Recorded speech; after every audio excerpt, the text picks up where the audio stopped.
La tranquila mañana fue destrozada por una siniestra llamada al 911. Se escuchó un grito desgarrador, interrumpido bruscamente por una fuerte interferencia, y luego la conexión se perdió. El crimen fue tan impactante en su ejecución que dejó a la policía con una sensación de malestar físico. Las retorcidas fantasías del perpetrador horrorizaban incluso a los investigadores más experimentados. El cuerpo de la víctima había soportado un tormento inimaginable. Sus manos estaban atadas, y no quedaba un solo lugar en su cuerpo sin marcas. El criminal había actuado sus depravadas fantasías sexuales de una manera espeluznante. La pregunta que perseguía a la policía era: ¿cómo podía alguien actuar con tanta crueldad y albergar deseos tan enfermizos? Lo que ocurrió en esa casa fue mucho más que un asesinato. Fue un acto grotesco y calculado de inhumanidad. Queridos espectadores, en este canal descubrirán las historias de crímenes más impactantes, reales y estremecedoras. Si no quieren perderse ningún caso, suscríbanse ahora y no olviden dejar su me gusta. Su apoyo nos ayuda a seguir contando la verdad. En el corazón de este hogar estaba Channing Starbuck, una mujer cuya vitalidad y calidez impregnaban todo lo que hacía.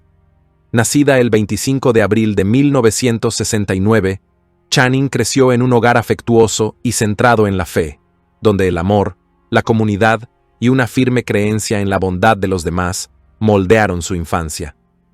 Desde sus primeros días, Channing mostró una creatividad inagotable y una sincera bondad que atraían a las personas hacia ella. Ya fuera a través de sus vívidas pinturas o de los intrincados detalles de sus bocetos, su arte era una expresión de su exuberante imaginación y de su espíritu compasivo, ofreciendo destellos de la profundidad de su carácter. Empapada de sólidos principios religiosos desde joven, no se conformaba con ser simplemente una participante en las actividades de la iglesia, sino que se convirtió en una líder. Su pasión por organizar eventos y orientar a los miembros más jóvenes de la congregación mostraba su talento innato para unir a las personas. Para amigos y vecinos, Channing era mucho más que un rostro alegre y familiar. Era un faro de esperanza. Sus acciones hablaban en abundancia de su fuerza interior y de su sentido de misión. Más allá de su iglesia, el altruismo de Channing no conocía límites. Ya fuera ofreciendo su tiempo como voluntaria en organizaciones benéficas locales o prestando un oído atento y palabras de consuelo a amigos en apuros, ella personificaba la generosidad en su estado más puro. Fueron esos gestos aparentemente pequeños, pero genuinos, los que dejaron una huella imborrable en aquellos que tuvieron la fortuna de cruzarse en su camino, consolidando el recuerdo de una vida impulsada por el amor y la empatía. El camino académico de Channing comenzó en Lake Mary High School, donde se graduó en 1987. Con una visión clara de su futuro, buscó una carrera en terapia de arte, combinando su pasión por la creatividad con su deseo de sanar y elevar a los demás. Sus años universitarios comenzaron en Florida State University y más tarde continuaron en una universidad cercana, testimonio de su perseverancia y ambición. La dedicación de Channing a su vocación le valió becas, reconocimientos y, lo más importante, la admiración y el respeto de sus compañeros. A través de su trabajo como terapeuta de arte, ofreció luz a otros, utilizando su talento como un puente hacia la esperanza y el autodescubrimiento. En 1989, el camino de Channing tomó un giro inesperado pero emocionante cuando conoció a Clay Starbuck en un evento de la iglesia. Clay, un espíritu aventurero con un carácter forjado por años de trabajo en el oleoducto de Alaska y la experiencia de ser padre de un hijo de un matrimonio anterior, trajo entusiasmo y energía a la vida de Channing. Su romance floreció con intensidad, culminando en una boda el 1 de junio de 1990 en Florida. Para Channing, asumir sus nuevos roles de esposa y madrastra fue un profundo acto de amor, al que se entregó con un compromiso y una compasión inquebrantables. La mudanza de la pareja a Valdez, Alaska, marcó el inicio de una vida llena de contrastes. un escenario de paisajes impresionantes y maravillas naturales en medio de un trasfondo de aislamiento e inviernos implacables. A pesar de estos desafíos, Channing enfrentaba cada día con un corazón esperanzado y un persistente sentido de resiliencia. El trabajo de Clay a menudo lo alejaba por largos periodos, pero Channing administraba hábilmente el hogar, convirtiéndose en el ancla firme de su familia. Su capacidad para soportar las dificultades de la vida remota y su espíritu cuidador demostraban su fortaleza inquebrantable. La vida de la pareja estuvo marcada por momentos de lucha y de alegría, mientras equilibraban sus sueños, sus hijos y las exigencias de vivir en uno de los rincones más remotos de Estados Unidos. Sin embargo, bajo la superficie del mundo aparentemente perfecto de Channing, se escondían las inevitables complejidades de la vida. Los desafíos a los que se enfrentaba iban más allá del frío mordaz de los inviernos de Alaska o de la soledad de criar a los hijos mientras Clay estaba ausente. Había momentos de duda, la tensión de la separación y la carga emocional de mantener una cara valiente por su familia. Con el tiempo, la familia se reasentó en Washington, en busca de nuevas oportunidades y una semblanza de estabilidad. Para Channing, el regreso a un entorno más conectado le permitió redescubrir algunas de las alegrías comunitarias que habían sido más difíciles en el aislamiento de Alaska. Sin embargo, incluso con el regreso a una vida comunitaria más activa, su devoción por sus hijos y su bienestar siguió siendo primordial. A los 21 años dio a luz a su primer hijo, Austin, seguido por Blake, y más tarde por su hija Logan. Cuando a Logan le diagnosticaron autismo, la vida de Channing adquirió un nuevo nivel de desafío y de significado. En lugar de sentirse derrotada por las dificultades asociadas con la crianza de un hijo con necesidades especiales, trabajó incansablemente para asegurarse de que Logan tuviera los mejores recursos, cuidados y oportunidades educativas disponibles. Desde reuniones con especialistas hasta la defensa de programas inclusivos, los días de Channing estaban llenos de una determinación y un amor capaces de mover montañas. Su compromiso subrayaba su profunda creencia en la importancia de la familia, la resiliencia y el apoyo de una comunidad fuerte y compasiva. Con el tiempo, la familia Starbuck se expandió con la llegada de su hija Serena, completando su hogar lleno de vida. Exteriormente, proyectaban la imagen de una familia próspera, pero bajo esa superficie comenzaron a aparecer fracturas sutiles en el matrimonio de Channing y Clay. Las frecuentes ausencias de Clay, debido a su exigente trabajo en Alaska, ejercían una gran presión en su relación. A ello se sumó una aventura extramatrimonial que erosionó aún más la confianza y abrió un abismo emocional entre ellos. Sus puntos de vista opuestos sobre la fe añadieron otra capa de tensión. Esta disonancia culminó en sospechas y acusaciones de infidelidad dirigidas a Channing, acusaciones que ella negó vehementemente, lo que solo sirvió para profundizar la brecha entre ellos. Tras años de tensión, el matrimonio finalmente llegó a su punto de ruptura. En marzo del 2000, a los 30 años, el matrimonio de Channing con Clay terminó oficialmente en divorcio. Con la esperanza y la resiliencia como estrellas guía, se trasladó a Arizona con sus hijos, decidida a reconstruir sus vidas y trazar un nuevo camino. Pronto inició una nueva relación, buscando el consuelo y la seguridad que anhelaba. Sin embargo, los sentimientos por Clay aún persistían, y una sensación de asuntos emocionales inconclusos la impulsó a contactarlo unos meses después. La disposición de Channing a buscar la reconciliación hablaba en abundancia de su capacidad de perdonar y de su esperanza, reflejando su profunda creencia en las segundas oportunidades.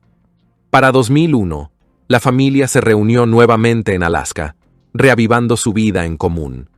La reunión estuvo marcada por el nacimiento de Marshall, un momento de alegría complicado por las sospechas de Clay acerca de la paternidad de Marshall, derivadas de la estancia de Channing en Arizona. Sin embargo, Clay tomó la decisión de aceptar a Marshall, y la familia siguió adelante con una esperanza compartida de estabilidad. El 29 de diciembre de 2006, después de años de superar tormentas y de reconstruir la confianza, Channing y Clay encontraron una cierta paz y entendimiento mutuo. Parecía que su largo viaje a través de las dificultades los había llevado a aguas más tranquilas. La reubicación de la familia en Deer Park en mayo de 2008 fue otro esfuerzo por fomentar la estabilidad. No volvieron a casarse y continuaron su relación como buenos amigos, viviendo en casas separadas pero cercanas entre sí. Clay continuaba con su trabajo en Alaska, mientras Channing se centraba en criar a sus hijos y en convertirse en una parte activa de la comunidad, participando en la iglesia y en otras actividades locales.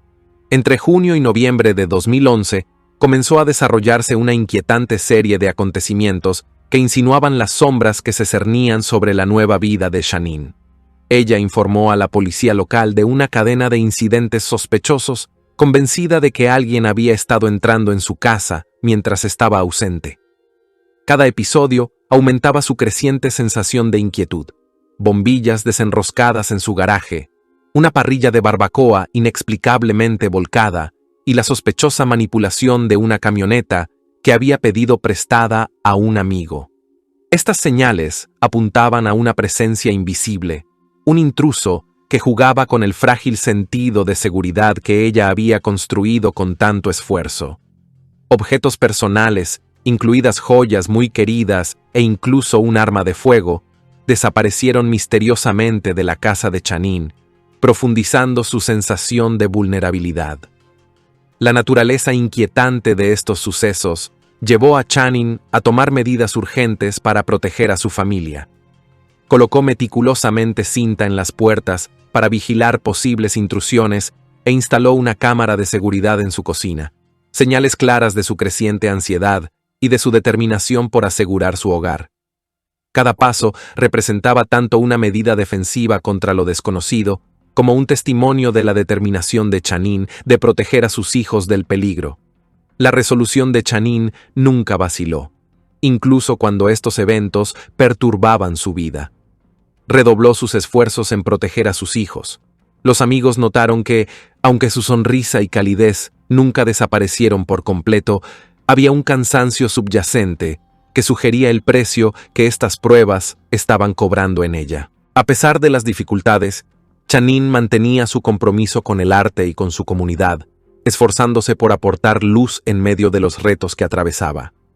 A los desafíos emocionales se sumaron complicaciones económicas.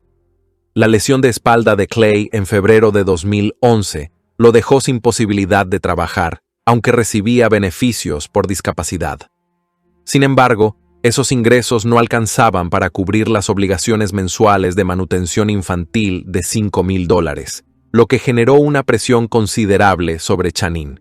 Ella cargaba con gran parte del peso financiero de la familia, enfrentando atrasos en los pagos de servicios, cortes temporales de suministro, la recuperación de su automóvil e incluso la amenaza de desalojo. La situación se intensificó en octubre de 2011, cuando un fallo judicial ordenó a Clay pagar más de $99,000 en manutención atrasada y honorarios legales.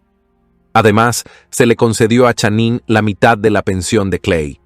Aunque esto representó un logro jurídico importante para ella, también complicó aún más la relación entre ambos.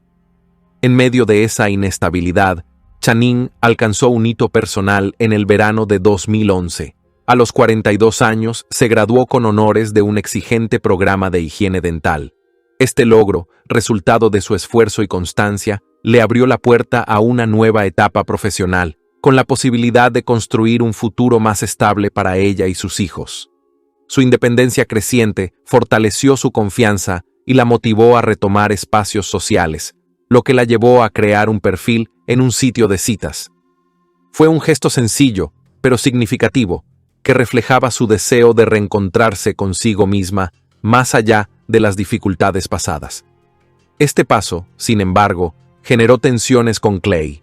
De acuerdo con los registros de Channing, él habría accedido de manera no autorizada a su computadora, revisando mensajes y correspondencia. Ella describió estas experiencias como una invasión a su privacidad y como parte de una serie de situaciones que afectaban su tranquilidad emocional. Uno de los aspectos más dolorosos para Channing fue el impacto que esto tuvo en la relación con su hijo menor, Marshall. En sus diarios, Channing relataba que el niño llegaba afectado después de pasar tiempo con su padre. En una entrada de septiembre de 2011, escribió sobre la confusión y el malestar que Marshall expresaba tras ver imágenes que Clay le habría mostrado. Para ella, estas experiencias representaban un golpe tanto a nivel personal como familiar, al crear tensiones en el vínculo con sus hijos. Además, Channing sentía que su reputación en la comunidad se veía perjudicada. Según lo que consignaba en sus escritos, percibía comentarios y juicios negativos que reforzaban su sensación de aislamiento. Aún así, encontró en el arte una vía de expresión y resiliencia. Sus pinturas y bocetos reflejaban tanto esperanza como momentos de dificultad, y quienes observaban su obra reconocían en ella una fuerte carga emocional y una demostración de su capacidad de sobreponerse. Para el 1 de diciembre de 2011, Channing parecía lista para un nuevo capítulo en su vida. Había dado pasos significativos para recuperar el control y estaba decidida a construir un futuro prometedor para ella y sus hijos. Esa mañana comenzó como de costumbre, con un tuit temprano de Channing a las 6:29 de la mañana, que sugería una sensación de normalidad. Poco después, Clay la contactó, afirmando que su coche se había descompuesto y pidiéndole ayuda para llevar a sus hijos a la escuela.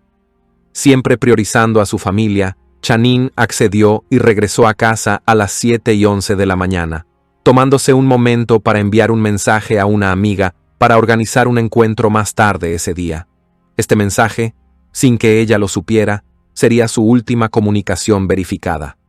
A las 9:18 de la mañana, se realizó una inquietante llamada al 911 desde el teléfono de Channing. El operador escuchó lo que parecía ser un grito agudo seguido de estática, tras lo cual la llamada se interrumpió abruptamente. Aunque fue una llamada alarmante, no se enviaron agentes, una omisión que más tarde perseguiría a la investigación y dejaría preguntas vitales sin respuesta. Desde el mediodía hasta las 4 de la tarde, una oleada de mensajes, que sumaban 11 salientes y 99 entrantes, emanó del teléfono de Channing. No fueron escritos por ella, sino por su asesino, quien demostró un inquietante conocimiento de sus hábitos y estilo de comunicación, hasta el uso del apodo cariñoso Marsh para su hijo, Marshall. A las 3:17 de la tarde, el teléfono envió un último mensaje de texto a Clay, mencionando un dolor de cabeza y pidiéndole que recogiera a los niños de la escuela. Clay afirmó no haber visto este mensaje hasta las 3:37 de la tarde, alegando que su teléfono había estado apagado antes. Sin embargo, para ese momento, Austin, su hijo mayor, ya había recogido a sus hermanos menores de la escuela. Esa tarde, la familia, que esperaba encontrarse con Channing en el partido de baloncesto de Blake en Deer Park High School, comenzó a inquietarse cuando ella no apareció.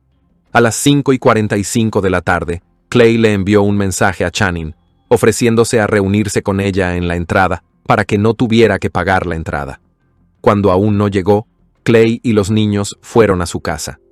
Encontraron las puertas cerradas, las luces apagadas y nada sospechoso visible a través de las ventanas al iluminar con sus linternas hacia el interior. Creyendo que ella no estaba allí, regresaron a la casa de Clay. La ausencia de útiles escolares y artículos esenciales provocó que los hijos más pequeños faltaran a la escuela al día siguiente, lo que aumentó la preocupación dentro de la familia. Para el 2 de diciembre de 2011, después de más de 24 horas sin noticias de Channing, la angustia se intensificó. Melanie, la madre de Channing que vivía en Florida, se mostró cada vez más angustiada cuando el buzón de voz de Channing estaba lleno y sus repetidos intentos de comunicarse con su hija no dieron resultado. A las 5 de la tarde, Melanie llamó a los servicios de emergencia, suplicando que realizaran una verificación de bienestar en la casa de Channing. A las 6:15 de la tarde, los oficiales llegaron a la escena, observando un paquete dejado en la puerta que no había sido recogido. Rodearon la casa, mirando por las ventanas. A primera vista, nada parecía fuera de lugar. Sin embargo, al entrar, descubrieron una escena escalofriante. El cuerpo de Chanine yacía en su dormitorio, parcialmente vestida con una bata desarreglada, con las manos atadas. El examen que siguió reveló que había soportado una terrible y prolongada agonía. Los médicos forenses documentaron sus lesiones con un detalle estremecedor. Múltiples costillas rotas. Chanine sufrió 10 costillas fracturadas, lesiones consistentes con un trauma fuerte aplicado durante la agresión. Laringe aplastada. Este daño significativo indicó presión sostenida en su cuello, señalando estrangulamiento. Marcas de pistola eléctrica. Su cuerpo mostraba múltiples indicios del uso de una pistola eléctrica, lo que probablemente contribuyó a su inmovilización y dolor extremo. Aproximadamente 90 lesiones externas. Moretones, abrasiones y otros signos de trauma repetido eran evidentes en varias partes de su cuerpo. Asfixia. La causa de muerte se determinó como asfixia lenta, marcada por el llenado de sus pulmones con líquido a lo largo de unas 2 horas. Además, los detalles en la escena sugirieron un esfuerzo calculado para engañar a los investigadores, haciéndoles creer que había tenido lugar una agresión sexual. Una botella de lubricante estaba colocada de manera conspicua en la mesa de noche, y un vibrador fue dejado en su cuerpo, dispuesto de una manera que era inconsistente con la naturaleza modesta y las creencias religiosas de Chanine. Estos elementos pintaban el cuadro de un escenario manipulado con la intención de oscurecer el verdadero motivo y desviar la investigación. Las secuelas del hallazgo enviaron ondas de choque a través de Deer Park, un pueblo poco acostumbrado a este tipo de violencia. Amigos y vecinos quedaron atónitos por la noticia, incapaces de reconciliar la tragedia con la mujer que conocían. Chanine, una madre devota y miembro apreciado de su comunidad, se había convertido en víctima de un crimen atroz que arrebató la paz de esta ciudad unida. En los días que siguieron, los investigadores reconstruyeron la historia de las últimas horas de Chanine, profundizando en su pasado y presente para descubrir posibles motivos y sospechosos.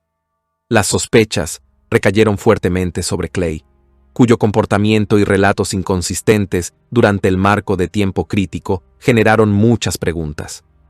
La ausencia de pruebas de vigilancia que corroboraran su versión de los hechos amplificó aún más estas dudas. Estaba claro que quien le había quitado la vida había actuado con crueldad y una intención calculada de infligir sufrimiento, dejando no solo una escena de violencia, sino también un abismo de dolor y preguntas sin respuesta que atormentarían a su familia y comunidad.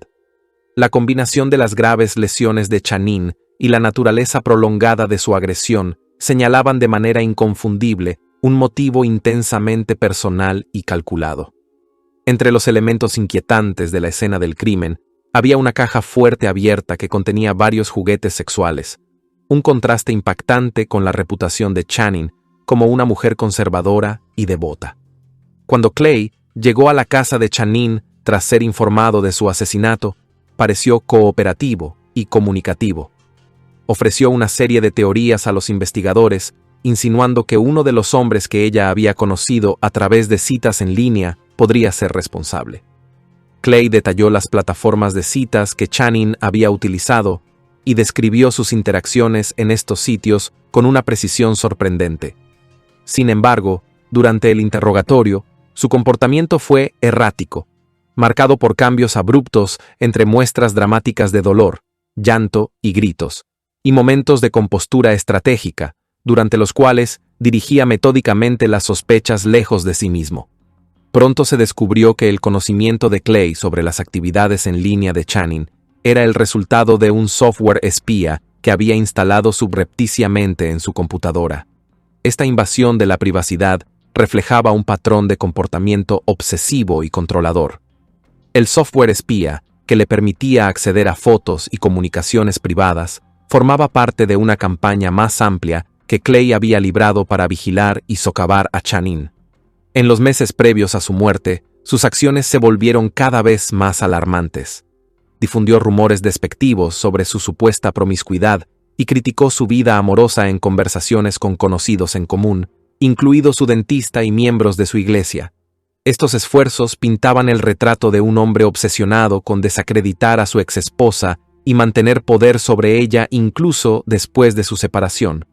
Más tarde, Clay afirmó que pasó el día preocupado en reparar su vehículo, detallando que hizo repetidos viajes entre su casa y el coche.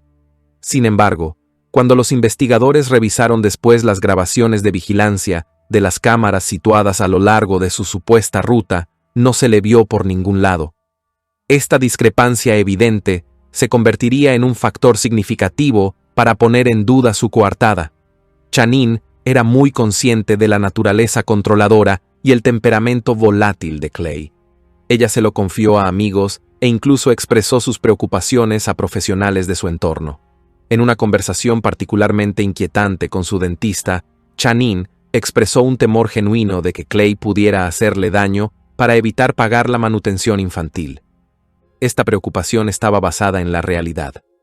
En octubre de 2011, un tribunal había ordenado a Clay pagar más de $99,000 en manutención infantil atrasada y honorarios judiciales.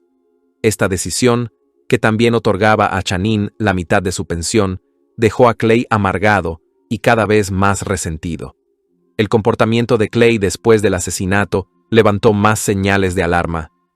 Se esforzó en moldear la narrativa, enfatizando las supuestas relaciones de Chanine y sus hábitos de citas para desviar las sospechas. Sin embargo, su coartada no resistió el escrutinio. Aunque afirmó haber pasado el día trabajando en un coche descompuesto e ir y venir entre este y su casa, las grabaciones de vigilancia a lo largo de la ruta no mostraban evidencia de su presencia. Además, su decisión de apagar su teléfono durante horas críticas del día solo profundizó las dudas de los investigadores sobre su versión de los hechos.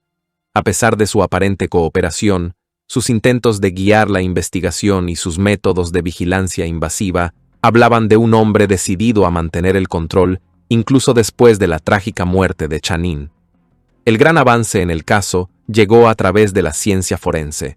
Un análisis avanzado de repeticiones cortas en tándem del cromosoma y proporcionó pruebas concluyentes. Los investigadores descubrieron ADN de la línea paterna de Clay en el cuello, rostro y debajo de las uñas de Chanine, rastros condenatorios que solidificaron el caso en su contra. Como Clay y sus hijos mayores, Austin y Blake, no vivían con Chanine, no había razón para que su ADN estuviera presente en su cuerpo.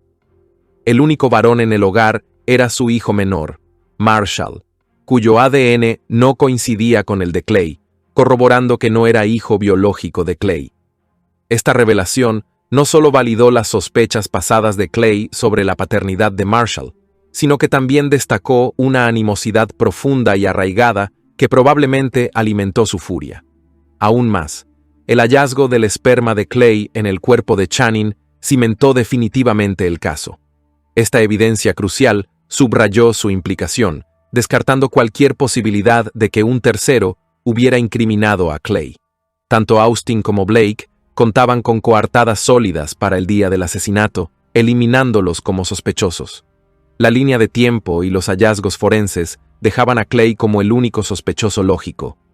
Los detalles revelados por la autopsia pintaban un panorama aterrador de las últimas horas de Chanine. La tecnología moderna proporcionó información crucial para reconstruir la línea de tiempo final de los eventos que rodearon la muerte de Chanine.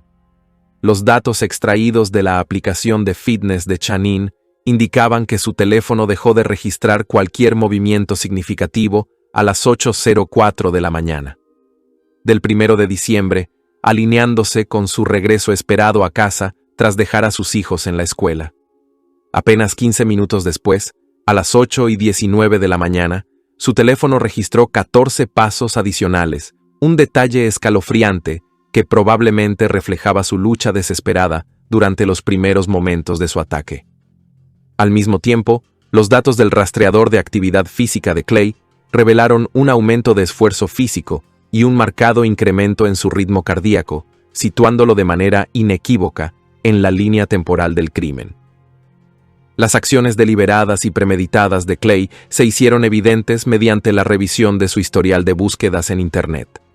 Los investigadores descubrieron que había buscado temas como cómo deshacerse de una esposa, ritos funerarios hindúes y cobrar el seguro de vida tras la muerte de un cónyuge. Estas búsquedas perturbadoras proporcionaron una confirmación adicional de que el asesinato de Shanine había sido meticulosamente planificado con anticipación. En la mañana del 1 de diciembre, Clay orquestó cuidadosamente una secuencia de eventos diseñada para aislar a Channing. Al enviarle mensajes sobre problemas con su coche, se aseguró de que ella llevara a sus hijos a la escuela, creando una ventana de oportunidad cuando la casa estaba vacía y vulnerable. La escena que Clay dejó atrás mostraba todas las señales de manipulación estratégica. El cuerpo de Channing fue colocado de manera que sugiriera un crimen de naturaleza sexual, imitando la pose que un hombre con quien había interactuado en una cita en línea le había solicitado anteriormente. Este detalle estaba diseñado para engañar a las autoridades y reforzar la idea de que su asesinato estaba vinculado a su vida amorosa. Tal puesta en escena elaborada tenía la intención de desviar la atención de Clay, al tiempo que atacaba aún más el carácter de Channing. Un acto final de control y difamación. En un esfuerzo metódico por encubrir sus huellas, Clay utilizó el teléfono de Channing durante todo el día para enviar mensajes engañosos a amigos y familiares. Estos mensajes, escritos al estilo de Channing y empleando términos de afecto familiares, creaban la ilusión de que ella seguía viva y manteniendo su rutina. Uno de estos mensajes fue enviado al propio Clay, en el que Channing afirmaba no sentirse bien y le pedía que recogiera a sus hijos de la escuela. Esta artimaña le proporcionó a Clay tiempo adicional y reforzó su coartada construida, retrasando el descubrimiento de su muerte y complicando la investigación. Las raíces de la obsesión y control de Clay sobre Channing eran profundas, precediendo incluso el fin de su matrimonio. Su comportamiento era emblemático de un individuo incapaz de ceder la autoridad que creía tener sobre ella. En los meses previos al asesinato, emprendió una campaña para desacreditar a Channing, difundiendo rumores que la retrataban como promiscuos e irresponsable, y manipulando la percepción de otros para alejarla de la comunidad e incluso de sus propios hijos. La investigación sobre la muerte de Channing dejó al descubierto que su asesinato no fue el resultado de un acto espontáneo de ira, sino la culminación de años de control, resentimiento y manipulación. El profundo resentimiento de Clay hacia la independencia de Channing, desde sus aspiraciones profesionales hasta su vida personal tras el divorcio, se gestó y finalmente se transformó en un motivo letal. Las repercusiones del asesinato de Channing se extendieron más allá del horror inmediato de su pérdida. Sus hijos, ya lidiando con la dinámica fracturada de la relación de sus padres, se vieron lanzados a una nueva y traumática realidad: enfrentarse a la violenta muerte de su madre, mientras lidiaban con la cruda verdad de la culpabilidad de su padre. Para Marshall, el hijo menor, la situación fue aún más angustiante, pues surgieron preguntas sobre paternidad y traición que añadieron capas de confusión y dolor a una narrativa ya trágica. La comunidad que alguna vez fue fuente de consuelo para Channing reaccionó con una mezcla de incredulidad y tristeza. La puesta en escena de la escena del crimen y los esfuerzos posteriores de Clay para manchar su reputación no lograron ocultar la verdadera naturaleza de la mujer que habían conocido. El impacto de este crimen sobre los hijos Starbuck fue profundo y de múltiples capas. Los hijos mayores, Austin y Blake, que habían vivido con Clay tras el divorcio, permanecieron leales a su padre durante la investigación y el juicio posterior. Su apoyo inquebrantable mostró su negación arraigada, presentando el caso de la policía como una persecución injusta en lugar de una búsqueda legítima de justicia. Mantuvieron que la condición física de Clay, marcada por dolor crónico de espalda y una rutina de frecuentes siestas, coincidía con su coartada, y señalaron a Marshall, el hijo menor, quien testificó haber visto a Clay en casa durante el tiempo en cuestión, complicando la línea temporal de la fiscalía. El rechazo de Austin y Blake a la evidencia de ADN subrayó la fuerte influencia que Clay había mantenido sobre ellos mucho antes de la muerte de Channing. Cuestionaron abiertamente la fiabilidad de los hallazgos forenses sugiriendo que el material genético de su padre podría haber quedado en la casa por visitas anteriores. Los investigadores observaron posteriormente cómo el comportamiento de Clay había alejado sutil pero sistemáticamente a los hijos de su madre. El arresto de Clay, el 6 de febrero de 2012, representó un punto de inflexión significativo, marcando el cese de su influencia inmediata sobre los hijos. El tribunal ordenó que Clay se abstuviera de contactar a los hijos menores hasta que alcanzaran la mayoría de edad, reconociendo el comportamiento manipulador que había mostrado. Aunque esta medida era necesaria para su seguridad y bienestar, esta separación añadió otra capa de complejidad emocional a una dinámica familiar ya de por sí tensa.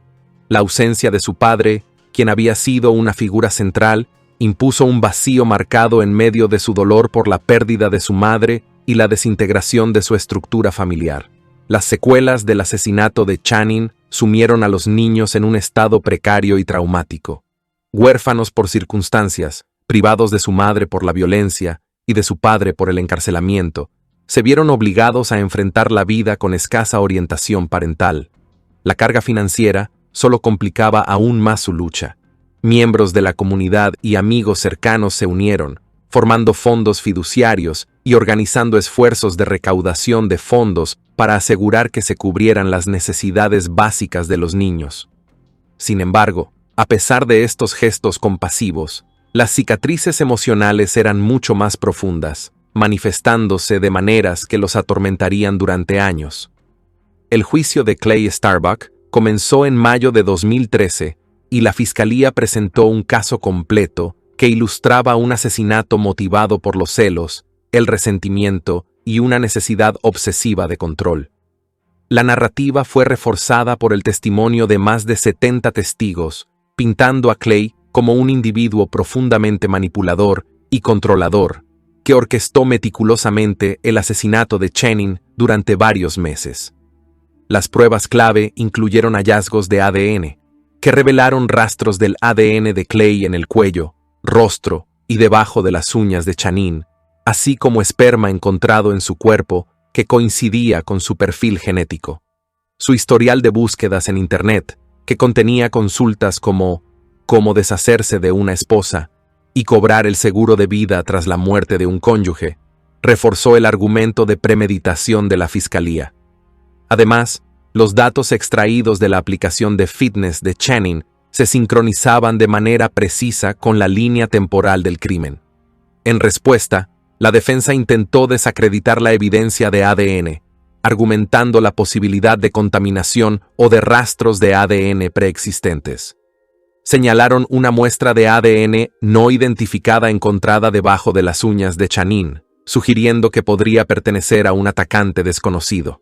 Además, el dolor crónico de espalda de Clay se presentó como evidencia de sus limitaciones físicas, con 20 testigos, incluidos sus hijos, avalando su inocencia e incapacidad para cometer el asesinato.